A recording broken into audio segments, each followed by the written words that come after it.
السلام علیکم ورحمۃ اللہ وبرکاتہ۔ روزے کی حالت میں احتلام سے روزہ نہیں ٹوٹتا۔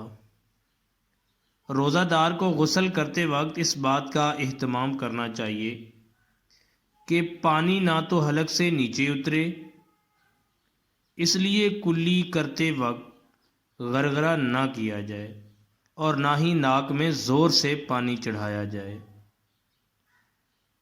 اگر فحش مناظر دیکھنے سے حالت بیداری میں منی شہوت کے ساتھ خارج ہو اور انزال ہو جائے تو اس کا حکم مشت زنی والا ہے، اس سے روزہ فاسد ہو جائے گا، جس کی قضا بھی لازم ہے، کفارہ نہیں ہوگا۔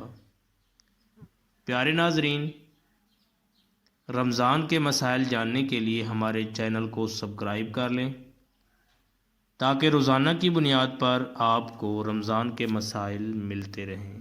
السلام علیکم۔